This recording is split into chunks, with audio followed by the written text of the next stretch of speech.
So, welcome everyone out there in the universe. Thank you for watching. Thank you for joining us on how to write a cookbook. We're sharing tips.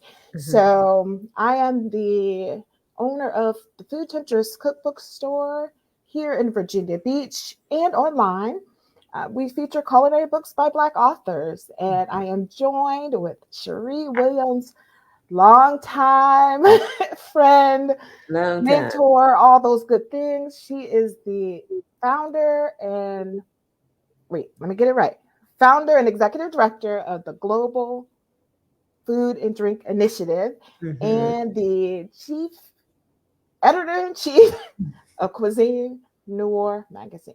Mhm. Noir magazine. Mhm. Woo, a mouthful, Sheree. I Welcome. know, I know. I'm Many not hats. adding anything else. Not adding anything else. So we are excited to be here. Sheree and I were just talking about cookbooks. Funny story, the Food Temptress Cookbook Store. It was really my idea after reviewing almost 100 cookbooks, mostly for Cuisine Noir magazine. Since Uh, 2010, since 2010. 2010, yes. So I've seen a lot of cookbooks. And then this year, I became a cookbook judge for the International Association of Culinary Professionals.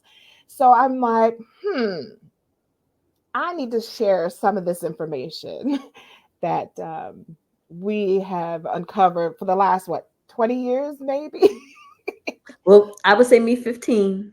Okay, You well, maybe I'm more being because you generous. were doing 15 your thing years. before we connected. So, So, no matter if you are submitting a proposal for a to an agent or for publishing or just self-publishing, mhm.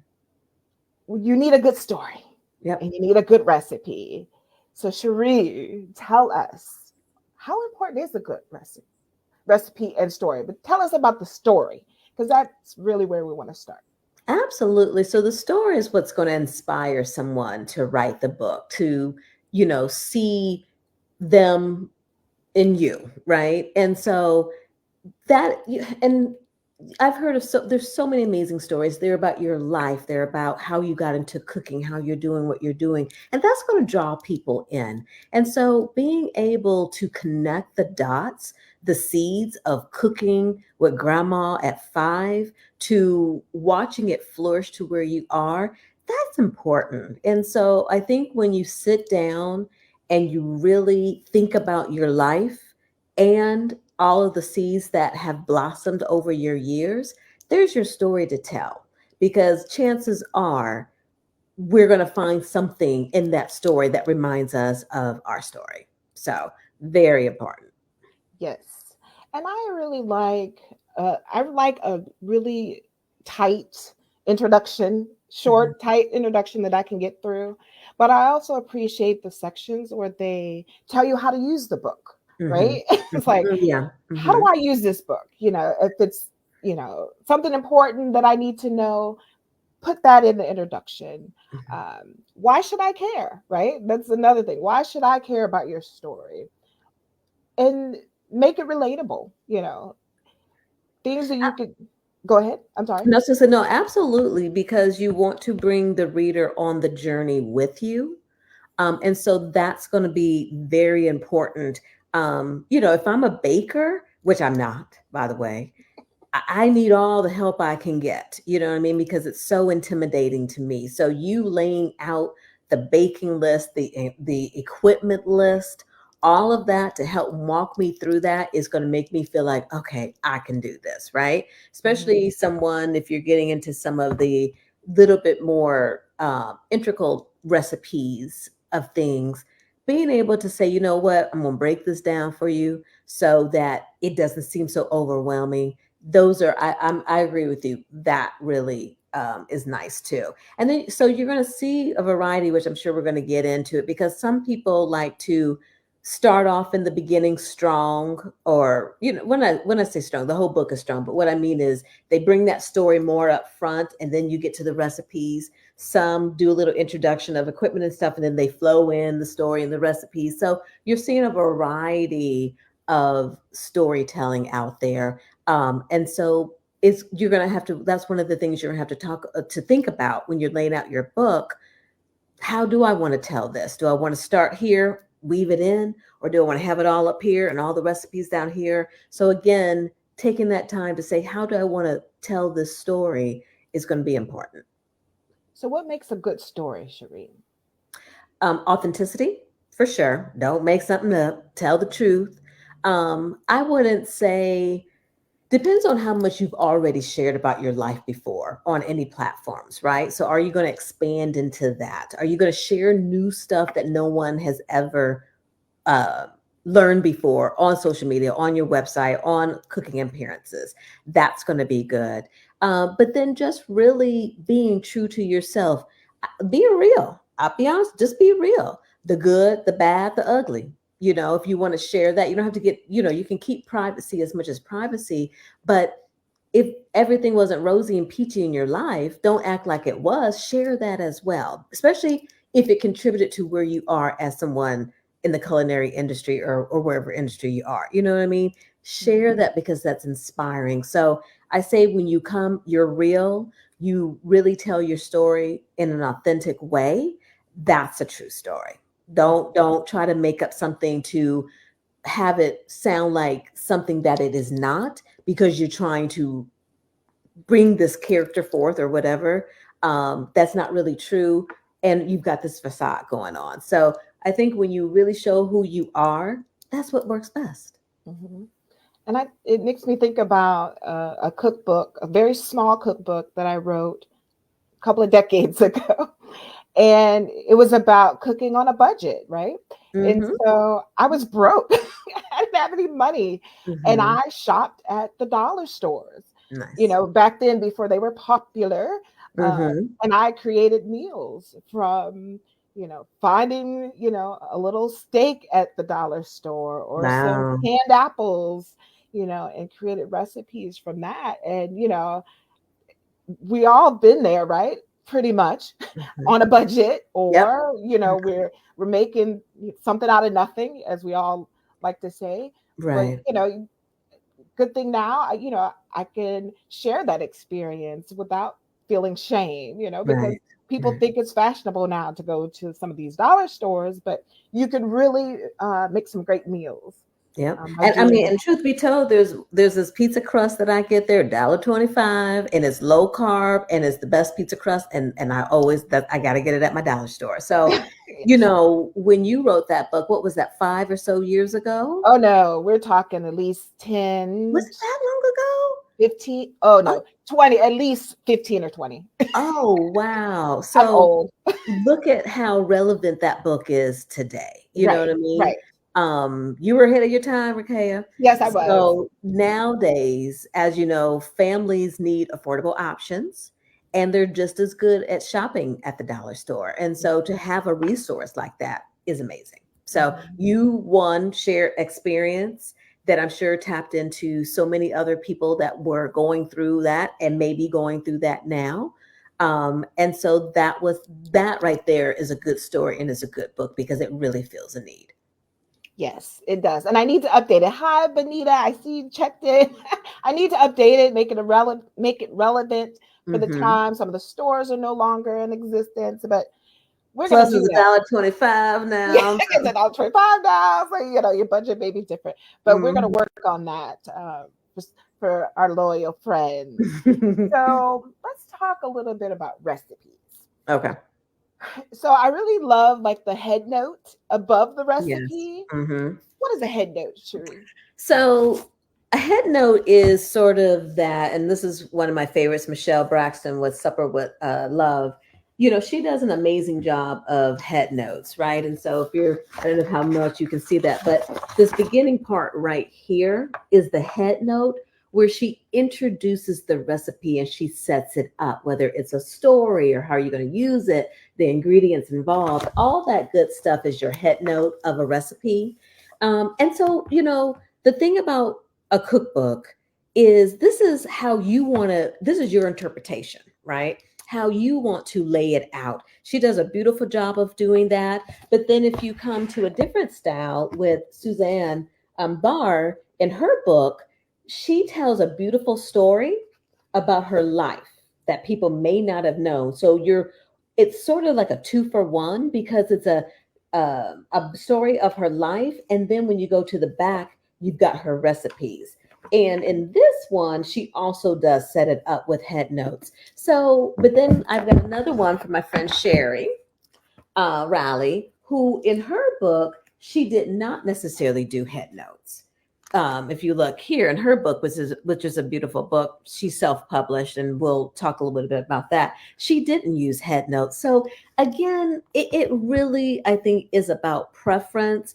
I think you can set up some recipes that maybe you feel the need to share a little bit more about. You can have a head note with that, but maybe if there's another recipe where you don't do a head note. So again, you know, it's your style. So I really don't think there's a right or wrong way of doing it. I really don't. Very cool. So Hmm. head notes are totally up to you All if you right. want to do it or not. So Testing recipes. mm, very important. Very important that people, I think, test recipes. And not only you, have someone else test it for you, Hmm. right? Hmm. And so to me, I think that I can't stress that enough. Yes, Um, absolutely. but how does one write? Because people don't think there's a right or wrong way to write a recipe, but Sheree's going to tell us the right way. Well, I will say this. I won't necessarily say it's the right way, Okay, but yes, one of the things to keep in mind is, everybody is at a different journey in their writing, right? hmm, And so for me, I'm a big fan of listing out the ingredients and listing out the measurements. So I will say, instead of a big C for cup, I will say cup. Instead of TBL or whatever, TBSP, I'm going to say tablespoon. hmm, So that's one way to think about it. The way, so we print, when we do recipes, definitely for print, it is the number of the measurement, the number, then the measurement, or whatever you're using, cup, da da da da da, and then it is the ingredient, comma, minced, chopped, whatever the case may be. That is our form that we do that, because I think it's just easier to follow. yes, Again, the other thing that I do too is I don't capitalize green onion. And the only thing that is capitalized if it's French's mustard, right? Or right, French's, because you need to right, capitalize French's because that's the right, brand, right, right. but you don't need to capitalize necessarily mustard. So you're capitalizing brands, but not the ingredients there. So that I think is important. And then, so really, another thing we got into the habit of doing is listing the ingredients in the order in which you use them. And I Yes, think that helps when you're editing your recipes. You're yes, like, okay, onions, salt, milk. You know what I mean? You're able to follow where the recipe is going, and that makes it very easy for people to follow along. And then when you're writing your preparation, directions, whatever you want to do, we say preparation, some people say directions, same thing. Make sure you're writing out as clear as possible. In a large bowl, mix the dry ingredients. And if you want to list out what the dry ingredients are, the salt, the pepper, right? The onion powder, whatever. And then in another bowl, put the wet ingredients, the milk, the buttermilk, so sort of, make sure if people don't really know what dry ingredients are. They do, but they don't know what dry hmm, ingredients or wet ingredients. Then just list it out. Mixed salt, pepper, da da da. Mixed buttermilk, da da da da da. So really, I remember years ago, I sort of had a disagreement with a chef who was writing recipes and was writing it from the standpoint of, I'm this experienced chef, this is how I'm going to write it. And I kept trying to say, no, you need to write it for someone who has never cooked in their life. And so it needs to be very detailed, very succinct. So that's sort of what I would say. And when you're testing out the recipe over and over again, test it, one, like you said, have somebody else test it out, but go through bit by bit and make sure everything is there.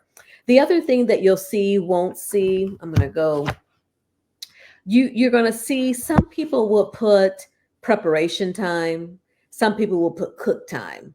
That's a preference too. If you can do that, wonderful, but it's not necessarily required as well. So don't do that. You don't have to do that. I'm looking through the books here, and Sheree did hers, but Michelle didn't do that. But again, it's preference. That's all little tweaks and stuff. Some will also put serving sizes. So if you want to do that, you can put serving sizes. Some don't do that. It's all that little extra touches.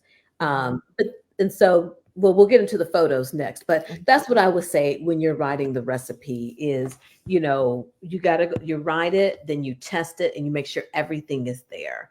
And that it's written out to a point where you don't use fancy terms, trying to keep it as elementary in a sense as possible.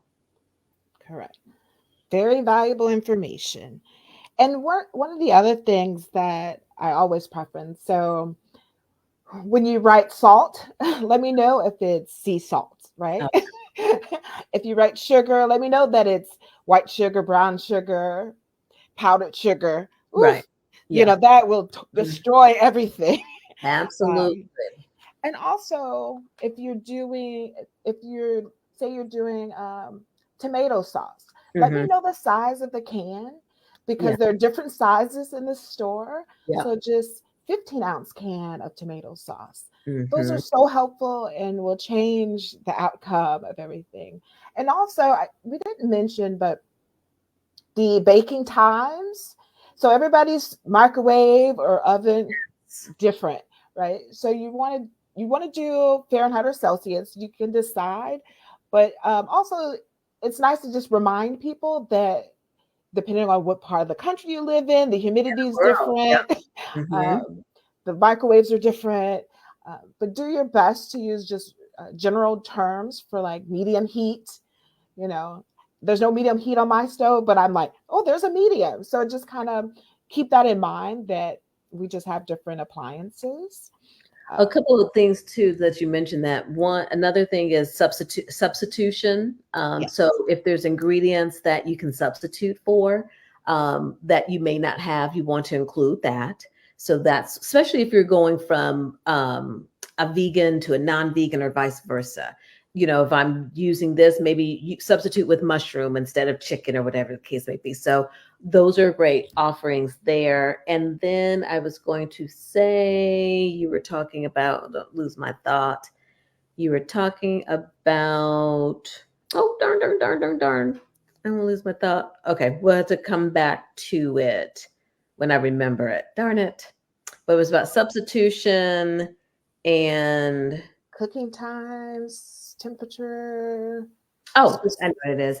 So keeping in mind that depending on usually, who's the audience you're writing for. So if you're, European metrics are different from American metrics, right?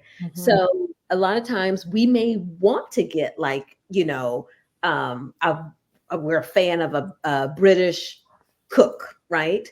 Keeping in mind that when you get that cookbook, the metrics could be in grams or something like that. Sometimes they do, sometimes they don't do the translation. But that's one thing to keep in mind as well. Because again, it's coming from overseas. That's what they use. So when you're getting that book from that British or Italian or whatever cook, chef, baker, you're going to have to keep that in mind as well. So, but pretty much in America, we use the cups, the tablespoons and da-da-da-da-da. So that's just one thing to keep in mind too. Yes. And I was trying to convert some of my measurements the other day, and I'm like, oh my gosh. So then going back to what we were saying about the precursor, right? And in the beginning. So that could be a good switch. And I don't know, I was trying to think of one that I have in my cookbooks that could be from overseas. Let me, let me see if I can. Okay, not a problem. So let's make sure. So we have our head notes. We have our recipe, our ingredients, and our instructions. Right. Okay. No, And she you, doesn't. So, thinking of Zoe, who uh, was raised in uh, London, but she doesn't. So, okay, yeah. And so I was just kind of recapping that you want to, well, it's a preference, but really, to me, a well-written cookbook will have the list of ingredients in order of use, and yes. that's what I look for. Mhm.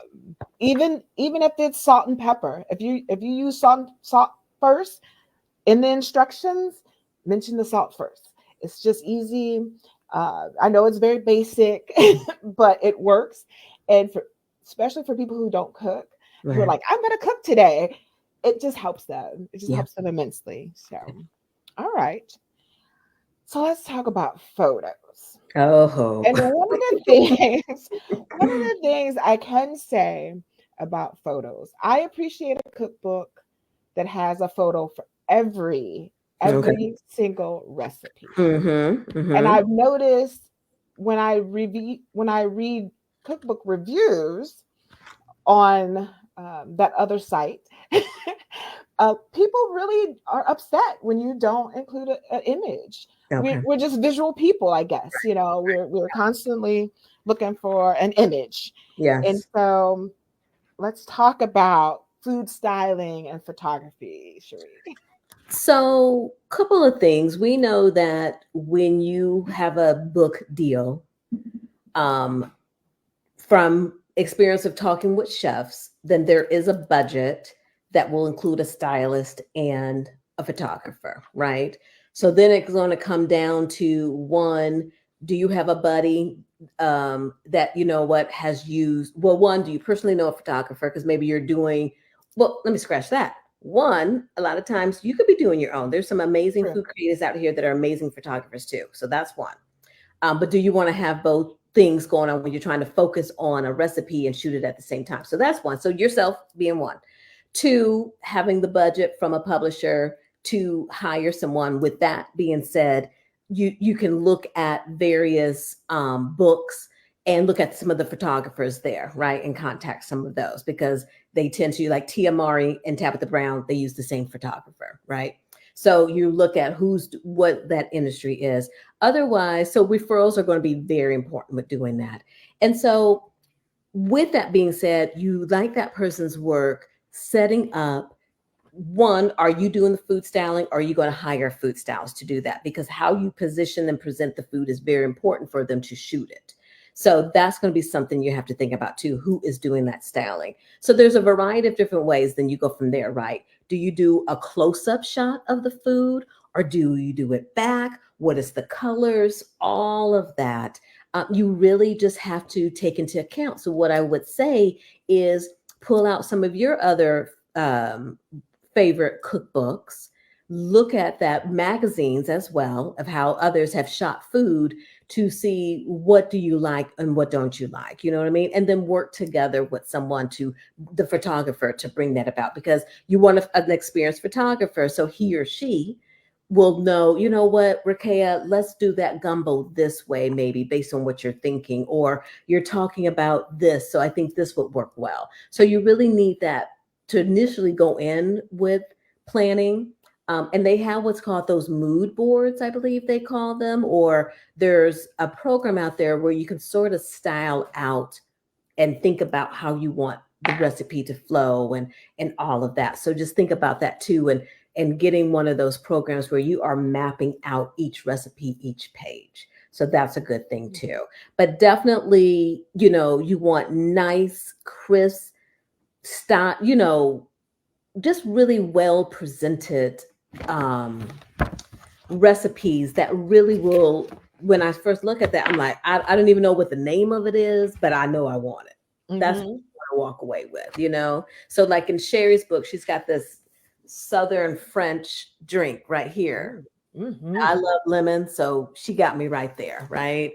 And then Michelle, I've always been a fan of her soups and just her, she's got this Caesar salad stuffed potato, right? She got Ooh, me a Caesar salad. I Right? want it.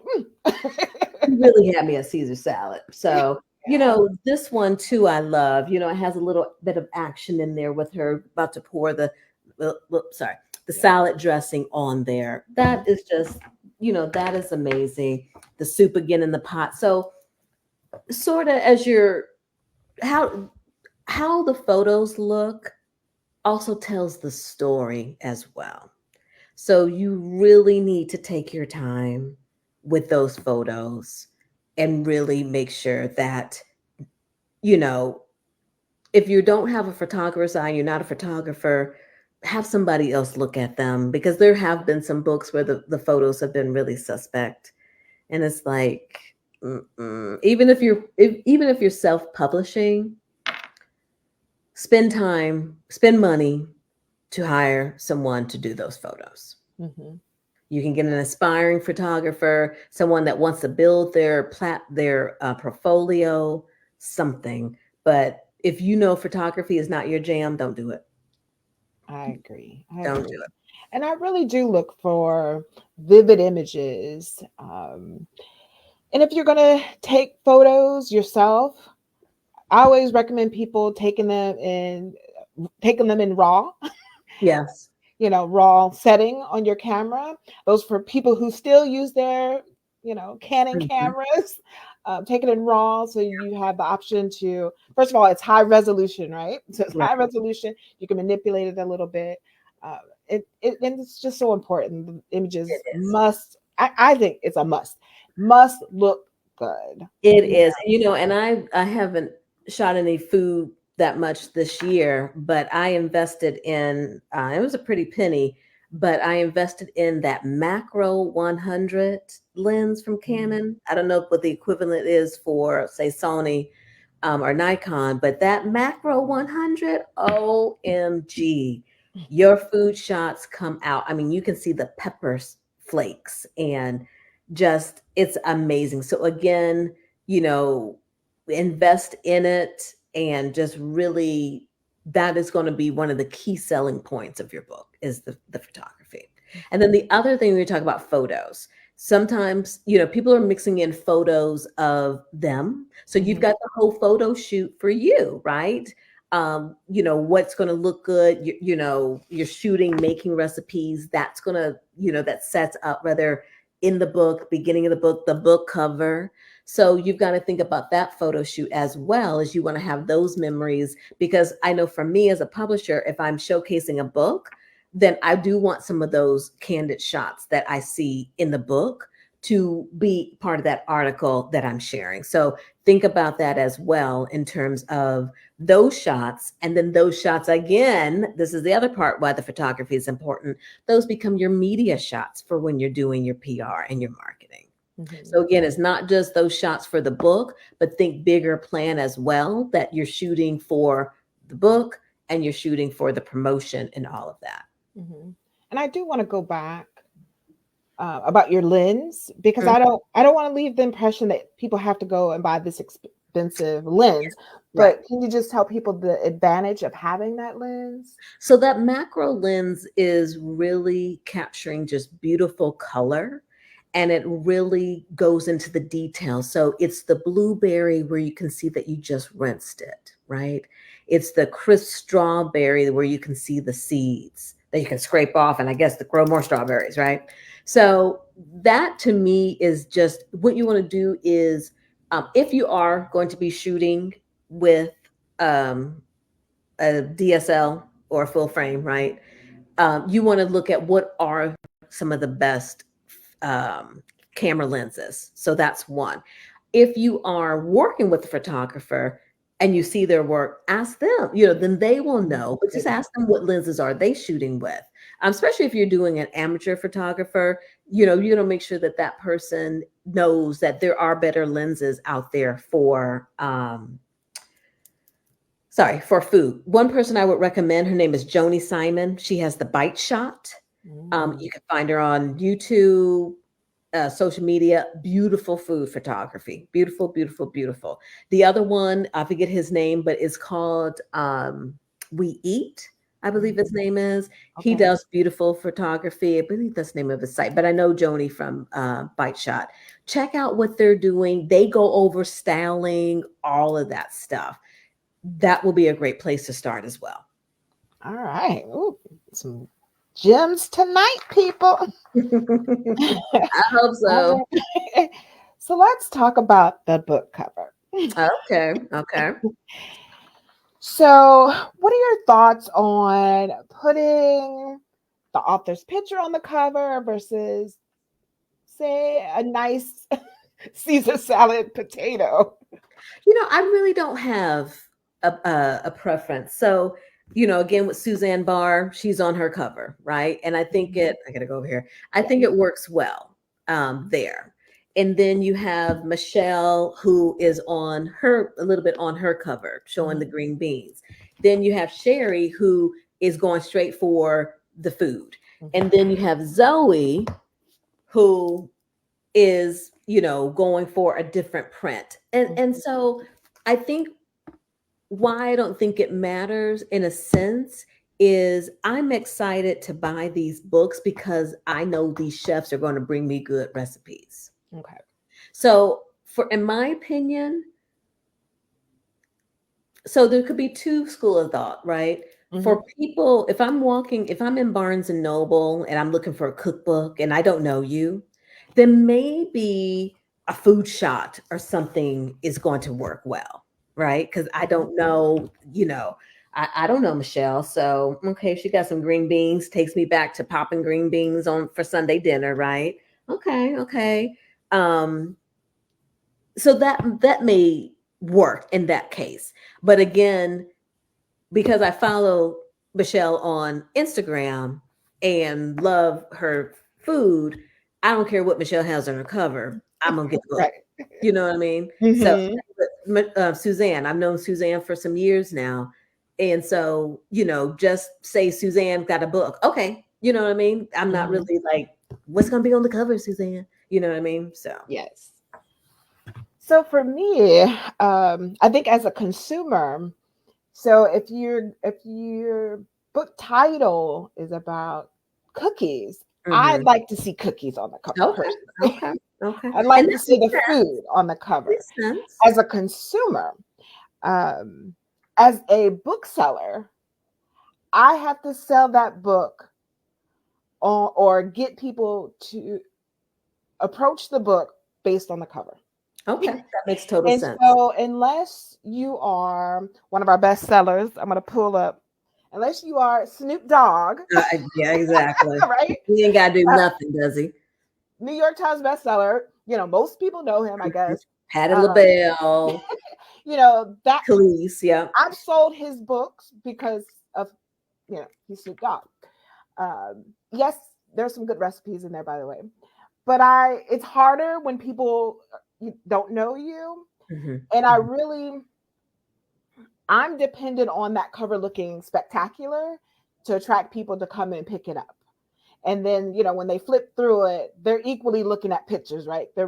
They may stop on the title of the recipe, but they really are looking at the pictures, and that's what's selling. That's what's gonna get them hooked. And That that makes total sense because so I don't know how this works. But so I don't know, one, obviously when you self-publish, you can do whatever you want. And but I don't know and how it works, again, disclaimer, that if I'm working with a publishing house, how many options I have to give them to say red light, green light, Mhm. because at the end of the day, it's about selling books. It's about I selling want my those money books, back. people. Get it twisted Absolutely. with these Absolutely. publishers. It's Yes. about selling these books because they invested money and they want this money back. Mhm. So but and from your standpoint, so I don't know how they factor from a publishing standpoint.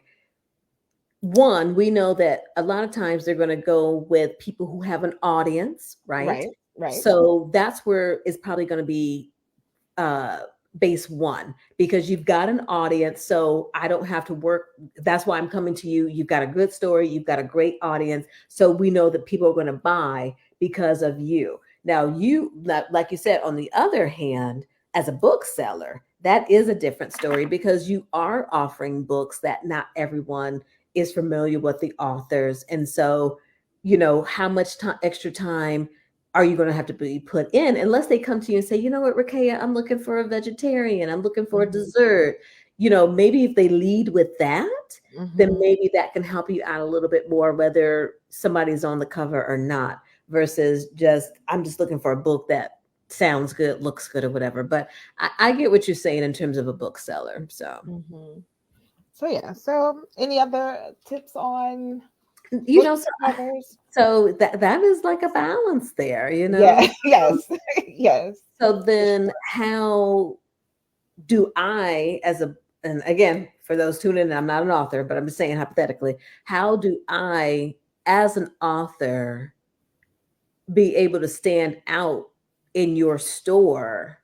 So do I need to partner with you to have some promotional stuff, materials that I pay, just like in the grocery store, Heinz ketchup may have a display or they have different signs. So do I need to, or do you as a bookstore, need to put, maybe say, here are top 5 dessert books worth that da da da da da da da, and you've got pictures, they've got the chefs on there, but you caught my attention because you saw something, you know what I mean? So how does that promotion then is going to play into that? So Yeah.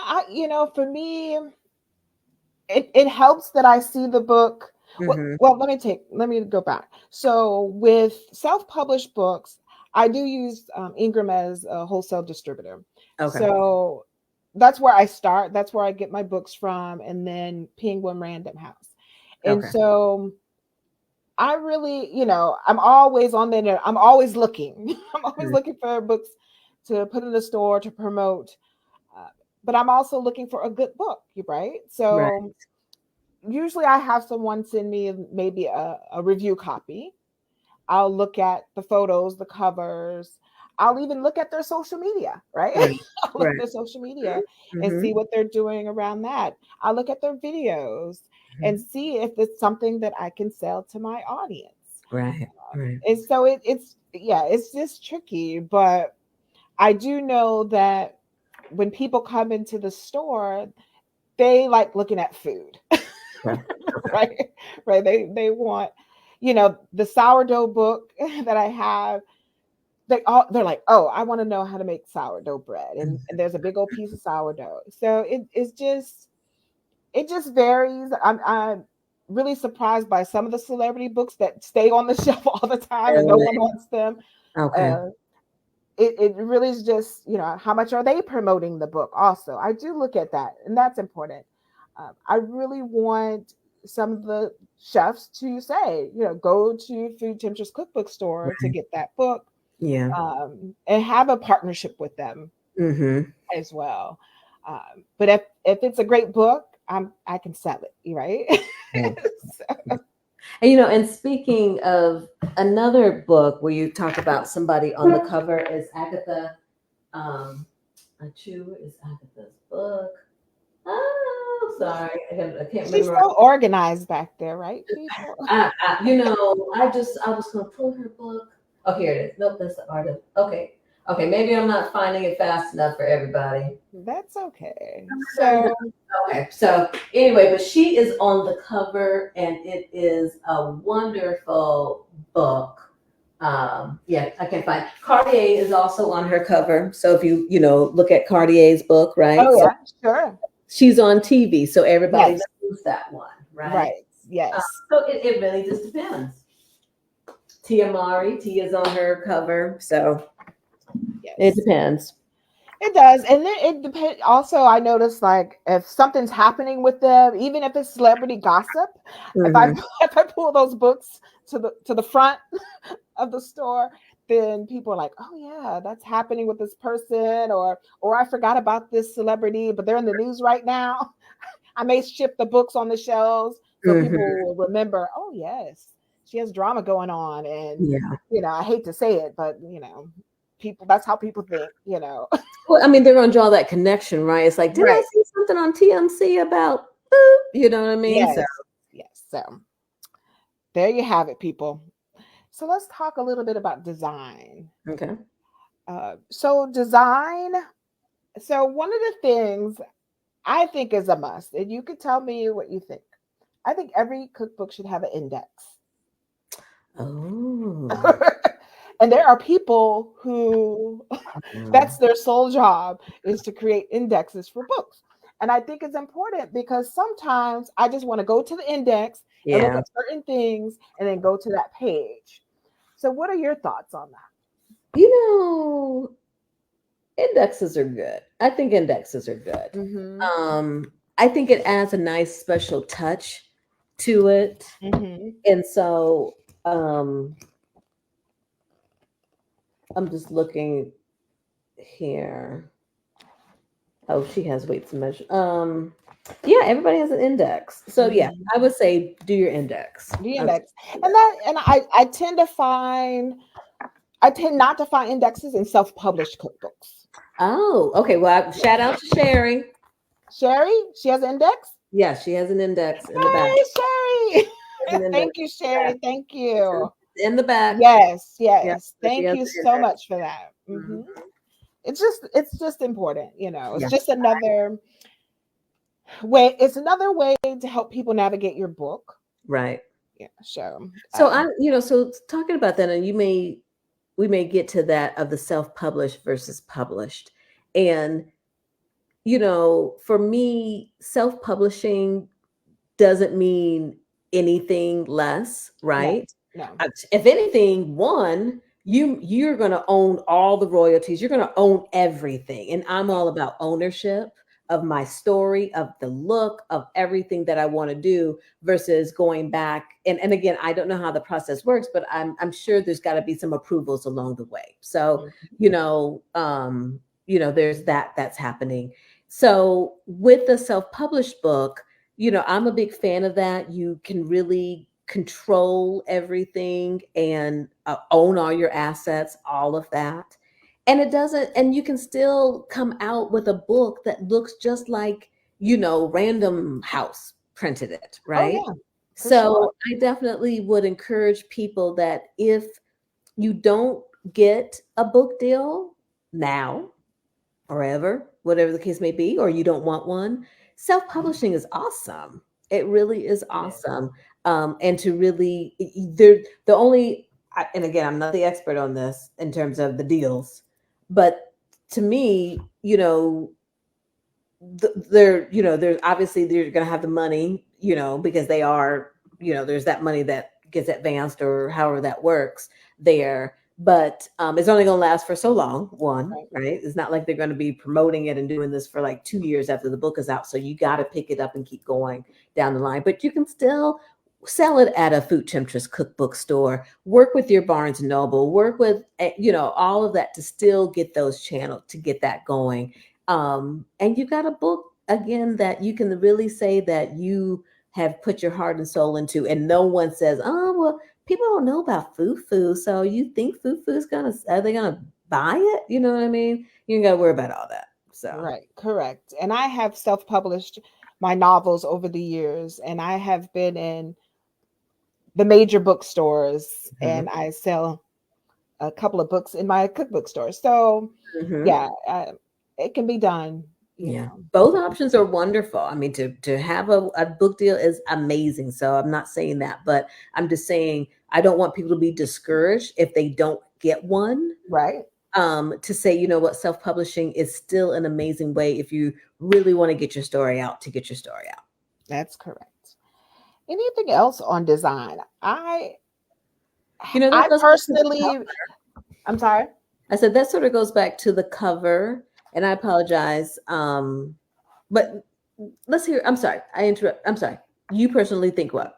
Yeah, that's because I asked you a question and then I decided to answer. That's you okay. know, that tension span. That's all right. I personally like one recipe per page, Okay. or I like if it expands to 2 pages, I like it as a open face Okay. recipe. So you have so that if I'm looking at the recipe, I get it all with the book open. Okay. You understand what I mean? Yep. So Yeah. you want the spread. You want a spread. I want to So spread you or want all on one page. Okay, gotcha. So either cornbread at the top, recipe down below, Mhm. or like it is here, photo on one side, Yes. recipe on the other side. And Yes. I agree because I don't want to have the picture here and then you turn it around and that's confusing. Yes. So I'm Yes. totally Yes. with you on that. Yes. Totally Yes. with you on that design. Yes. And here's a selfish thing. At 12-point font or higher, I look, the eyes, people, the eyes.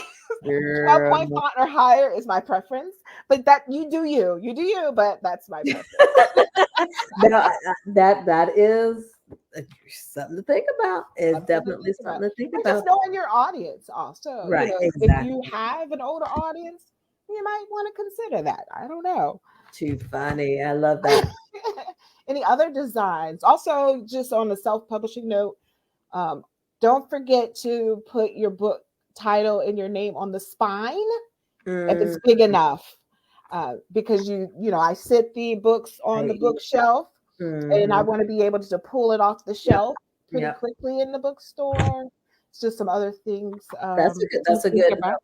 Yep. Good note Those are there. my days of self-publishing that I had to I learn. love that. That is important. That is important. Any other designs? Forward.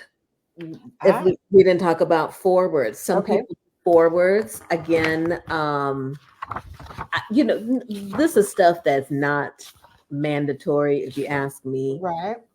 There's a forward, there's an author's note. So, like Suzanne did an author's note, so that was her note to us. Um, let's see, that Michelle do. Michelle has her. Um, Michelle did not do one that I can tell. She she just sort of did some, yeah, so she didn't do it. So if it's up to you. Let me stop lying. Let me see.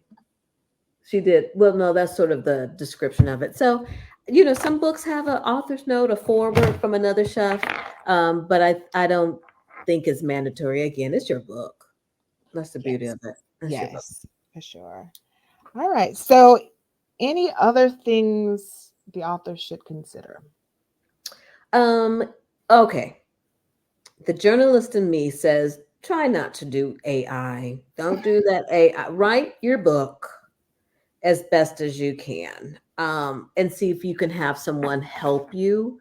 But I would say really be authentic in writing your story. Even if you're not a writer, write it rough and get a good editor to help you Yes, with it. yes, So that would be another thing. We also talked about, again, no matter if a publisher, you're being published under a publishing house or you're publishing yourself, you've got to factor in a marketing plan, to do your own PR. Make sure you're setting up at bookstores, i.e., coming to Virginia Beach and seeing if they can do something with you. There's other bookstores that are popping up. So really utilize so we are getting ready to feature Richard Ingram, who cooked for Gabrielle Union and Dwayne Wade, and he self-published his book, Love. hmm And so you're going to see family recipes and different things in there. But he hired a PR company that's working with us to get that out. So hmm again, there's a combination of things that you can put in together that works. But that marketing plan is going to be very, very important. So, yes, absolutely, absolutely. No matter self-published or not. or And even not, if you are published under a publishing house, again, that do that your time is own. gonna run out. Yes. So Oh you're yeah, going it will. you It want to keep will. going. I don't know how long it is, but the publicists of the publishing house are only going to be working on that project for so long. Exactly. You mentioned earlier about substitutions. I Mhm. really like um to stress that as well with so many allergies Yeah. and people looking for, Mm. vegan options. If there's a way to make that recipe with substitutions, just add like a note. I read the little tip the tip bars or the note bars of Mhm. things you could do, things you could substitute. If there are ingredients that are probably not common in your area, other things that people could substitute. I do Absolutely. like a good glossary. Okay. Okay. Glossary. I So like index and glossary. Okay. so it's interesting. So we the cookbook club just read Africali Okay. by Kayono Moju. Mm-hmm. And as we were discussing, we was talking about the Barbary spice. Okay. So she uses the Barbary spice, which is the Ethiopian spice. Mm-hmm. Um, and so one of the book club members didn't know what that was, and she didn't know what harissa was, right? Gotcha. And Yep. these are things. It's interesting because these are things in our stores, but we never use them. We don't spend time in the spice aisle, which I think I need to do. But it's nice to have a glossary. I mean, I'm sure we have a phone, we can look it up, but it's just a nice touch, I think. If there are things that, but for Right. her, right? She has a family from Nigeria and Kenya, and it was nothing for her to use like this spice. Right. Uh, but also just consider your audience who may not know some of the spices or some of the equipment. There's so many gadgets now for the kitchen, you know. I think it's just a nice touch. Yeah. No, no, I agree. I agree. If you're working with ingredients that are related to a certain cuisine, I would say, right? I don't care if it's Southern, Creole, Haitian, Kenyan, East African, West African. It always sets the stage to say these are the type of spices that we use in these cuisines. Again, I don't care if it's Italian or Korean. That's a nice setting of the stage to say you're going to be using these ingredients. And here's probably where you can get them, especially if I need to go to the Asian grocery store, right? Which I was doing one, and luckily there's one around me. So I'm like, I need this and I need that. I was doing like this chili recipe one time, and I need to get these recipes. And so I didn't know what some of the stuff was. So I went to the Asian store to try to, pick up these ingredients. Because again, I've never cooked that particular dish before. So yes, it just really, even if I did know that, it's still good just to be there. Right. So I think Absolutely. you should write just pretending maybe that your audience doesn't know it versus your audience knows it. Because then if you write it for an audience that you feel can cook, can feel knows this, then, you're going to be missing out. For sure. So, what can people do to make their cookbook stand out or unique? There. You know what? I think if anything, it's your story, and how you tell that story with some humor, with some you bring the reader into the story with you, so you're like, yay, oh no, you know what I mean. So that really helps. And then of course the photography is going to be something that's going to stand out. But for people who know authors and things out there, they know their author's personality and what they're going to bring, and that's what that author brings in terms of how they use those ingredients, what ingredients that they use. That's what's going to help them stand out. But for me, it's always the story. Always start. Okay. And so I think the other thing for me is um, when you're going through this process of what to put in the cookbook, Mm-hmm. you may have 400 recipes, but all 400 did not go in this book, No. right? So make it make sense, right? So if it makes sense to go in this, I think about our last year, our book club talked with Jocelyn Delt Adams. Mm-hmm. She talked about having all these all these recipes. It was some crazy number, Mm-hmm. and she said I had to, you know, cut it down to like 100 recipes. Mm-hmm. And I'm like, how do you do that? Right? Right. Like, how is it even possible to do? And you look for themes and patterns and Right. have it go along with the story, Yeah. opposed to like, here are all my recipes and I just throw them in a book for you. And I don't think you to give somebody 400 recipes. That's not a wise decision. That's No, not. no, it's not. It's I not, would not at say all. for me, if I had something that's between 50 and 100, I'd be good. If I Okay. had 50 to 75, I'd be good. You know what I mean? I'm in terms of a book. I personally, so that's another thing. I'm not going for how many recipes you have.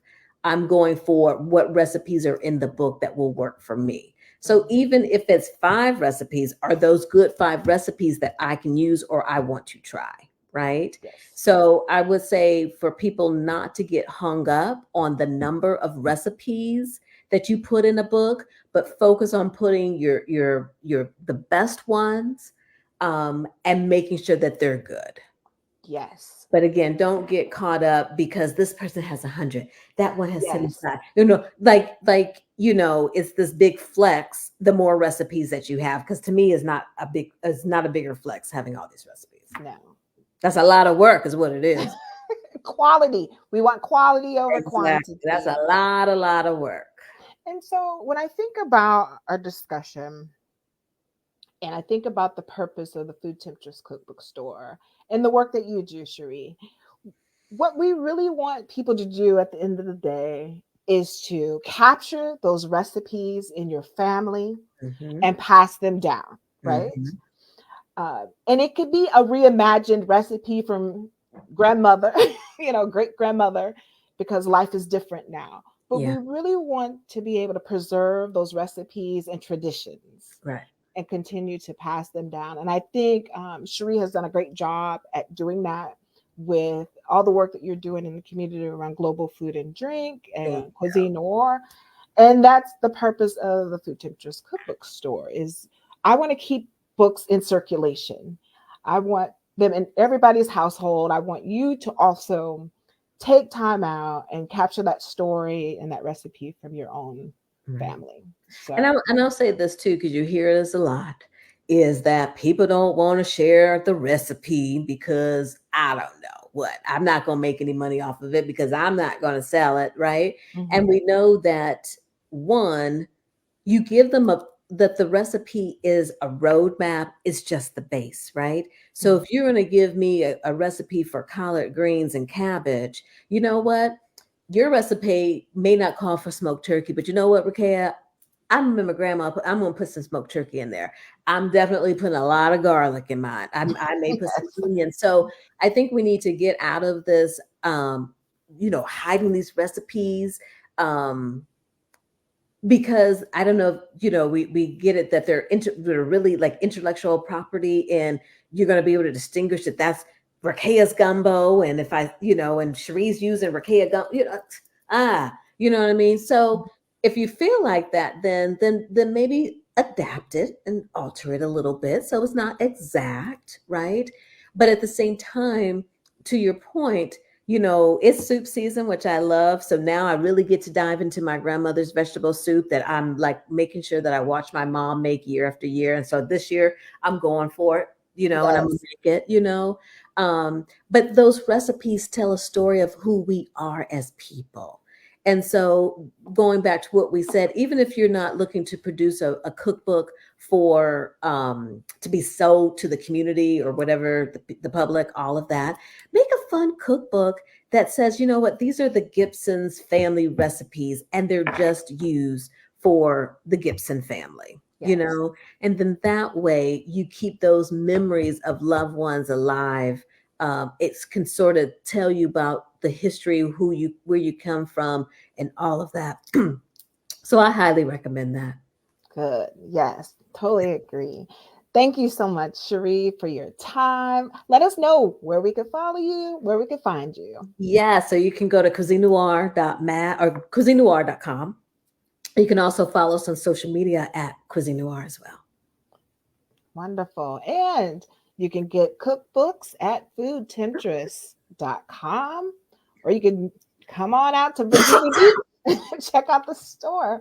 I'll put all the information in the description or in the comments, so you'll have that. And we're online, foodtemptress.com. Thank you so much on how to write your cookbook. See you Okay, next for time. having me. Oh, oh, I look, Bill, need some water, but thank you for yes. having me. Thank you. Always. Love you. Thanks, Thank you, everyone. everybody. See you next time. Bye.